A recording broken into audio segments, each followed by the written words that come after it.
आज जब कांग्रेस एनसीपी और शिवसेना की मिलीजुली सरकार है तो जो कांग्रेस एनसीपी 2014 से 19 के दरमियान एजुकेशन लाइन से 5% रिजर्वेशन देने की बात की थी, आज वो सत्ता में है, उनको रिजर्वेशन देना चाहिए।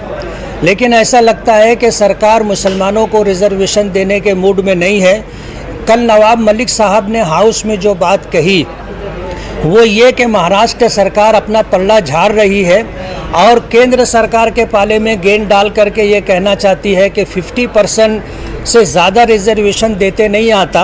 अगर केंद्र सरकार जो है ये हद बढ़ा करके 50% के ऊपर करती है तो रिजर्वेशन देते आता है।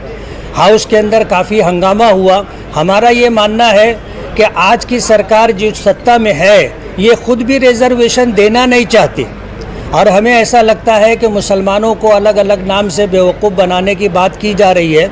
अगर देश में विकास चाहिए तो दूसरी सबसे बड़ी अक्सरियत जो मुसलमानों की है, इनको रिजर्वेशन दिए बगैर देश का विकास नहीं हो सकता, ऐसा हमारा मानना है। होना ये चाहिए था कि महाराष्ट्र सरकार इस सिलसिले के अंदर कोई कदम आगे बढ़ाए, जैसे दूसरे स्टेट के अंदर जो है रिजर्वेशन दिया गया है, तेलंगाना है, हैदराबाद है, वहाँ दिया गया है, तो यहाँ पर भी देना चाहिए। एक दूसरे के ऊपर टाल करके कि ओवैसी साहब बात करें और केंद्र सरकार जो है ये हद बढ़ाए तो रिजर्वेशन देंगे, ये तो बेवकूफ़ बनाने की बात है।